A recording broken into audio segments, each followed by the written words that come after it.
The Tom Woods Show, episode 885. Prepare to set fire to the index card of allowable opinion. Your daily dose of liberty education starts here. The Tom Woods Show. Hey, all you shavers out there, Harry's wants to send you a free trial set. Razor handle, 5-blade cartridge, and shaving gel. Best shave you ever had, just pay for shipping. Check it out at harrys.com/woods. Hey everybody, Tom Woods here. Josef Sima is our guest. Shima, S-I-M-A. Like me, Josef Sima is a graduate of the Mises Institute's summer program called the Mises University. It's a week-long program. You learn an awful lot about the Austrian School of Economics, but unlike me, Josef Sima lives in the Czech Republic and has been promoting free market economics and libertarianism over there for many years, since the collapse of communism in Czechoslovakia. And right now, his latest efforts involve being president of the Cevro Institute, which is a free market college located in Prague. And we're going to talk about that because it is of great significance and potentially of some importance for some younger listeners of this show. We'll also talk a bit about politics and whether getting a free market guy into office yields you the results that you want. All kinds of fun stuff like that. Joseph, welcome to the show. Thank you for having me. Considering how many friends we have in common, it's first of all, strange that we've never met in person, and second, that it took me until episode 885 to get you on here. But what a story you have, and what a life you've led, and what work you've done. It's really quite something. Now, you are, I'll just say you're a couple years younger than I am. We'll leave it right there. So you would have been fairly young during the years that the communist regime was still active in what was then Czechoslovakia. But I'm curious about any memories you may have had from that time. Right. Well, indeed, I have recollections. There are things which today we consider to be extremely funny, such as that peanuts were available only before Christmas, for example. Or I had friends who waited more than 10 years to get a telephone line. If you wanted to buy a car or even a bike, you had to bribe someone or wait in a queue for a long time. So these things which we took for normal back then are fortunately now only like funny stories about the past. And it's really good because life under communism was simply horrible. I was not the one who experienced famine or something, but those small things which complicated your lives were something you do not need to have. It's simply a result of stupid social system, a stupid political system, and I'm so happy this is only the past. So are you saying then that the only real way people felt the wickedness of the regime was in these minor inconveniences? What about intellectual freedom? Could you have done what you're doing today in, say, 1980? Indeed, it would not be possible. I was talking from the perspective of someone who was 16 or 17, and those small things were part of your life. However, indeed, if you wanted to be an intellectual and you were not willing to collaborate with the regime, you suffered, you really suffered. The basic freedoms which we today take for granted, academic freedom, freedom of speech and everything, it was not part of what socialism was about. So the system was indeed more horrible because of these big things. But for someone who was 17, waiting to get a bike was actually a little piece of suffering as well. Fortunately, as I said, the regime is now a history. All right. So at age 17, were you thinking about the sorts of things every 17-year-old thinks about, or were you thinking about Mises and Hayek? Well, I didn't know about Mises, neither Hayek. I enrolled to a university, and my teachers back then were indeed former Marxists who suddenly became Keynesians, so not exactly people who would want to debate free markets. Those were people who didn't know anything about it. So to me, as a young student, it was a intellectual process of discovery, to finding a book by Milton Friedman, perhaps, and then learning about Mises, and then going to the US to spend a summer there and learning about Rothbard. So it was an intellectual journey which took me several years. All right. But what is it that wound up bringing you over to the U.S.? That's a big deal, and it's not cheap to come all the way here to study Austrian economics. Something must have really been momentous in your life. Where I knew that I wanted to learn something, and I was not really happy about local university, which, by the way, was the best econ university in the country. And I wanted to learn English. I wanted to meet foreign US professors. So I decided to spend summer or a few weeks in the summer, first at GMU's, meeting Jim Buchanan, and then slowly discovering the other possibilities, where and how and with whom to learn free market and get to know free market scholarship. So you did that. You go back to, I guess, the Czech Republic by that time? Yeah. Okay.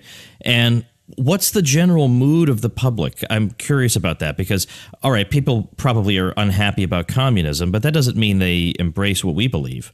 Well, let's say early 90s or mid 90s, it was a very fascinating time because the communist regime was dead. And people had very high expectations, and they didn't know exactly what free market-based society means, but they wanted, at least students or student community, we wanted to learn the alternative. At the same time, back then it was very easy to start a business. People simply wanted, for the first time in generations, to try to become businessmen. And there was this window of opportunity, even in academia, to simply start reading the, let's say, hardcore free market literature as an antidote to what the communist regime before forced people to read.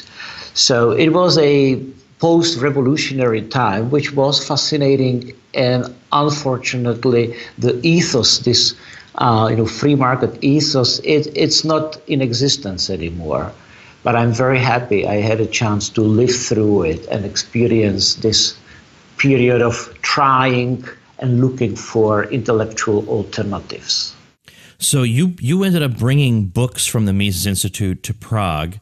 Tell me about, were there any titles? I know you had a hand in the translation of, not only had a hand, you actually translated Power and Market by Rothbard yourself?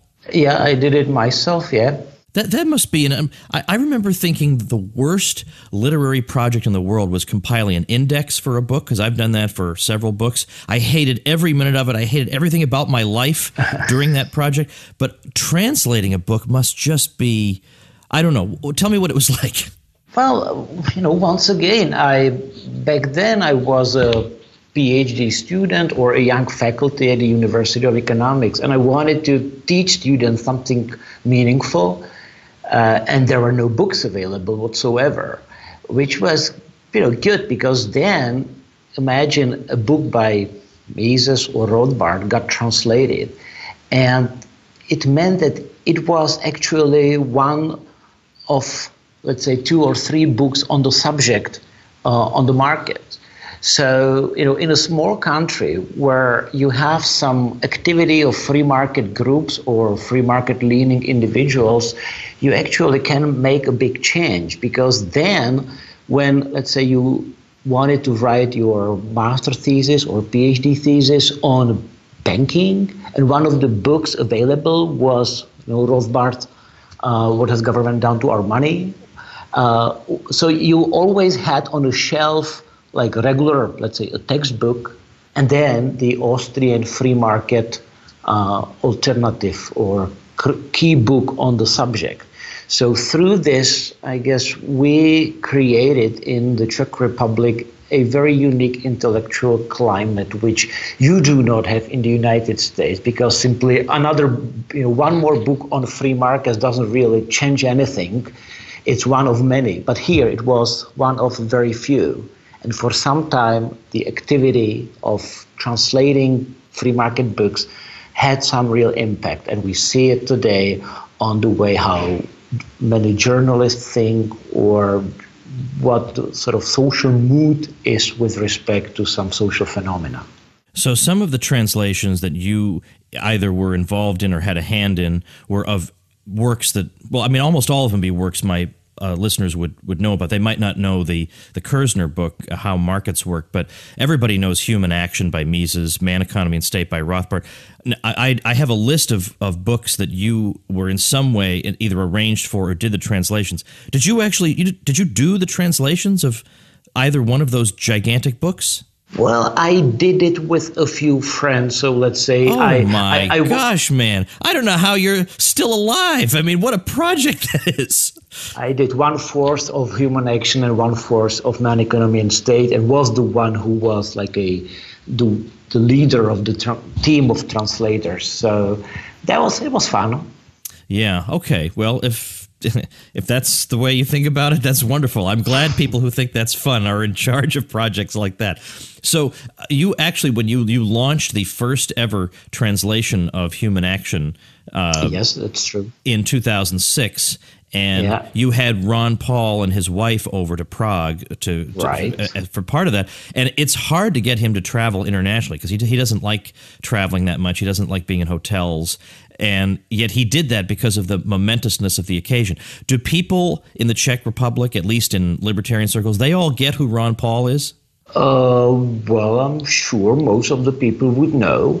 It was not necessarily the case, 10 years ago. Back then only free market leaning people knew. Today it would be indeed many, many more.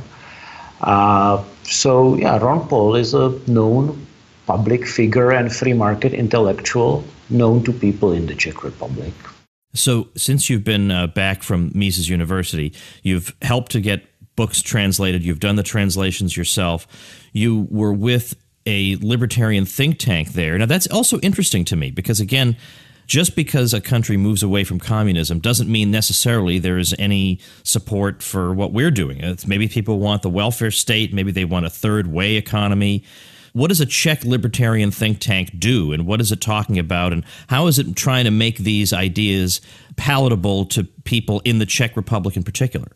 Well, I was not the one who started this think tank. I was a university student, and I looked for some opportunities to do free market advocacy or write articles. So I found it, and over time we organized events, summer schools, conferences, invited top free market scholars from all over the world, and through this we were building a community which over time generated a lot of publicly active figures, journalists or business people who are hardcore libertarians or free marketeers, which I still believe is quite unique. You do not have such influential groups in countries such as Germany or France, but we have it here, and there are similar stories in some of the neighboring countries such as Slovakia or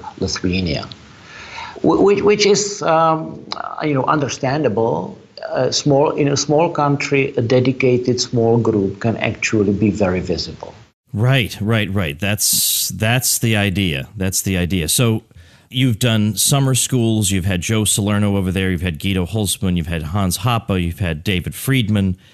So, All right. So it's amazing. So really, I mean, everybody you could imagine has gone over there and spoken. So tell me about the institute you're with now, because this is going to be of the greatest interest to my listeners. And in fact, it could be life-changing for a handful of them. Now I'm president of a small university, which is called Cevro Institute. The university, which was established 10 years ago and now has some 10 programs both on a BA level and master's level, where you can specialize in law, political science, economic policy. And now newly we have a program in English, which is the first PPE, Philosophy, Politics, Economics program in the Czech Republic. And it is a flagship of our school because it has a great international student body and international faculty. Both students and faculty are free market scholars or free market students. And we have, I believe, the best people in the field. So you can be either a free market student somewhere in Europe who is looking for a program, master's program, regular EU-style program where you want to study. Well, then Prague is your place, because here you can meet leading free market Misesi and Rothbardian scholar from European countries, but also from the US. I have people like Pete Batke of George Mason University or Mike Munger of Duke University coming here and lecturing. So for European students is a wonderful place to meet US professors, and it's actually true for US or Canadian or Indian students who perhaps would want to spend 1 year in the US, but to study in the US, it might be a bit tricky and expensive. Whereas here in Prague, you can study in a first-class educational institution. You have both European and American professors. So that was always my dream, to come up not just with a think tank, but with a full-fledged academic program. And now I have it. I started last year. I'm having here students from 16 countries, US, Canada, Ireland, Switzerland, but then European countries, Slovenia, Croatia, Germany. And it's becoming an island of free market scholarship, free market education, which many students don't have back home, and many professors don't have it at their home universities. So I believe I can be a wonderful platform for free market students and free market professors. All right. I want people to know that I'm going to be linking, of course, to it's Cevro, Cevro, Cevro Institute. I'm going to be linking to it at tomwoods.com/885. I also want to point out a couple of people who my listeners will now be familiar with. Not 10 episodes ago, I think, I had Kevin Flanagan on talking about Ireland. Kevin Flanagan is a student there right now as we speak. And then Vít Jedlička from Liberland is a former Cevro student of yours. So it's a star-studded group of people. So there's a lot more I want to ask you about. Let's just take a moment to thank our sponsor. I drive my family crazy, and have fun doing it, by the way, by telling them that the store brand is just as good as the name brand. And they're telling me, get out of town. Come on, we all know the store brand stinks. Now, they admit that for things like salt, it doesn't really matter what the brand is, but they say for things that matter, you gotta get the real brand. Well, I think that is a good general principle. For things that matter, you gotta look out for quality. For example, sleeping, you gotta have a good mattress. But also, your shave. You do that every day. There's a potential you could be making yourself into a bloody mess, and it conveys a look to people. It makes you look either professional or hopeless. It makes you comfortable or miserable and stingy. So you got to get the best. What's the best? Harry's. I have been using Harry's razors with tremendous results. Vastly better than blades I've used in the past. I gave up on blades. Wouldn't even use them anymore. Smooth, close, comfortable, beautiful. And yet you won't pay outrageous prices for it. And in fact, they're going to give you a free trial set for nothing. Just pay a tiny shipping fee, and they're going to send you the razor handle of your choice, 5-blade cartridge, and shaving gel. It's free when you sign up. That's how confident Harry's is in the quality of their blades. Want to redeem this free trial offer? Go to harrys.com/woods. I feel compelled to ask you about Václav Klaus because I'm pretty sure you know him, and he may have had some connection with you in the past. it's hard to know from a distance how good people are when we're told they're good, but they're far away, and maybe if I looked up close, they wouldn't be so good. For example, I'm sure there are people around the world who think Newt Gingrich is a great representative of the free market philosophy, or Jeb Bush or something. You know? So I don't know the real story of Václav Klaus, but he was the second president of the Czech Republic for 10 years. What can you tell us about him? Well, actually, some 15 years ago, I wrote an article for the Journal of Libertarian Studies called A Laissez-faire Fable of the Czech Republic, which was exactly on this topic. So, seen from outside, we, as the Czech Republic, were perhaps the only country in the world which had a president who was familiar with Ludwig von Mises and Friedrich August von Hayek, and free marketeers had huge expectations about how this man who knows what free markets are, how he will transform perhaps the country into a new Hong Kong in Central Europe. Well, nothing of that sort happened. And I guess for US listeners, it might be in some way similar to the early 1980s and the story of Ronald Reagan. A guy who could very nicely talk about markets, who actually knew some real stuff, but then at the end of the day, nothing of some great free market revolution happened. And I guess with Klaus, it is the same story, which tells you something about the power of politics, that perhaps it is futile to hope that one day a free market prime minister or president will be elected and then he will somehow turn the country into free market paradise. I guess party politics has its rules, and typically the outcome is not free market and individual freedom. Yeah, so that's a very interesting lesson, and I can't say it's surprising with the experiences that we've had here. Yep. And yet I have no doubt that the left wing you have there has a completely fact-free fantasy version of what happened under Václav Klaus. I'm no doubt their view is that this was a terrible right-wing regime that made all these sweeping changes, but it just never happens. I mean, it almost never happens. And on top of it, because of these middle-of-the-road policies which never work, you get the outcomes which are not positive, and these bad outcomes get affiliated with this free market rhetoric. So actually, rather than having a free market, at least rhetorically, prime minister or president, rather than helping the free market cause, is actually producing a lot of hardship for free marketeers, because they have suddenly much more complicated position to defend free markets, because people completely misunderstand what it means, and they connect these bad consequences of middle-of-the-road policies with some sort of free market reforms which never existed, only in their fantasies.